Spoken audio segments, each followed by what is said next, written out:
Suma potestas. El poder a un clic de distancia.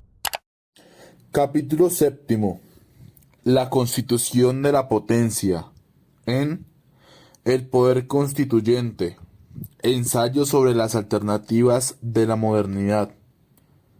Antonio Negri. El autor parte con la historia del poder constituyente, revelando dos continuidades. La primera es aquella que se muestra de forma lineal en la expansión y la profundización del principio renacentista revolucionario de la Constitución ex novo, de los ordenamientos políticos de la nueva sociedad. El autor expresa que las grandes revoluciones expresaron la continuidad de un principio constituyente relacionado con la necesidad de racionalizar el poder como producto de una crisis de la relación entre potencia productiva de la sociedad y legitimación del Estado. Siguiendo con esta idea, el concepto de constitución republicana, luego democrática y posteriormente socialista, se proponen como intento de fundar una dimensión de lo político que consiga estabilizar su legitimidad sobre el poder constituyente de lo social y sobre los antagonismos que en él están presentes.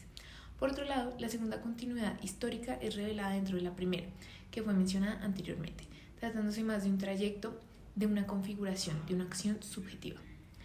En el texto se menciona el desarrollo conceptual del poder constituyente en tres autores. Por el lado, Maquiavelo es quien sienta las bases de esta perspectiva. Negri dice, y cito, abro comillas, si el príncipe es el poder constituyente y el pueblo es el príncipe cuando toma las armas, la definición histórica del poder constituyente, es decir, su práctica y su tendencia, se realizan en un proceso que atraviesa la desunión social y que en la lucha nutre su potencia. De esta suerte de poder constituyente es pasión de la multitud, una pasión que organiza la fuerza, espoleando su expresión social y que se mueve allí donde el curso histórico tiende a extinguir el poder en la decadencia o a banalizarlo en la inercia de la anaquiclosis, cierro comillas.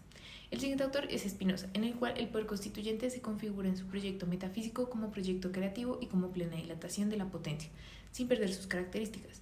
Por otra parte, en Marx, el poder constituyente traslada su potencia a la concreción de la voluntad desde el mundo de la política al de la prótesis natural.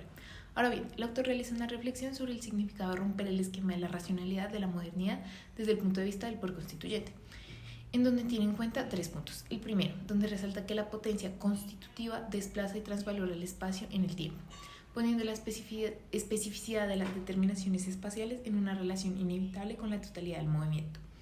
En segundo lugar, se encuentra una crisis del poder constituyente en cuanto a potencia histórica, la cual se presenta como continua interrupción del ritmo constitutivo. Por último, en tercer lugar, habla del cambio de naturaleza de la praxis constitutiva. Todo esto se entrelaza de la siguiente forma, y cito, abro comillas. El poder constituyente, en cuanto forma de la desutopía, muestra un concepto singular e irreductible de lo político, pero en ese momento construye y conecta una metodología, una filosofía de la historia y una ética igualmente singulares, cierro comillas. Todo esto nos conduce a la conclusión de que el poder constituyente es un sujeto que se desvincula de todas las condiciones y las contradicciones a las que es sometida. Este sujeto nunca es sometido a la permanencia estática y constructiva de la vida constitucional. Después de hablar de la racionalidad de la modernidad, Negri se encarga de plantear 5 características de la nueva racionalidad que se contrapone con la moderna, pues la definición del poder constituyente traspasa los límites de la modernidad. La primera es la creatividad contra el límite y la medida. El límite solo es una condición de su propio existir. La segunda habla del proceso deductivo del derecho sustancial y de la máquina constitucional. La tercera es de la igualdad contra el privilegio. Describe el movimiento de la creatividad contra el límite y la medida. También habla de que el poder constituyente rompe siempre la uniformidad y busca lo distinto, como racionalidad de su propia consistencia ontológica. Por último, menciona la cooperación contra el poder de mando. Es así como el texto presenta la definición de poder constituyente que va mucho más allá de la modernidad, la cual es, abro comillas, el poder constituyente es la definición de todo paradigma posible de lo político. No hay definición de lo político sino a partir del concepto de poder constituyente. Así pues, lejos de ser una aparición extraordinaria o una esencia clandestina encerrada en las mallas del poder constituido, el poder constituyente es la matriz totalizadora de lo político. Tanto las definiciones metafísicas tradicionales de lo político como poder de mando sobre la comunidad, como las irracionales que lo definen como reino de la violencia, más o menos legitimada, sucumben miserablemente frente a lo que es lo político, potencia ontológica de una multitud de singularidades cooperantes. Cierro comillas. Este fue un video de Suma Potestas.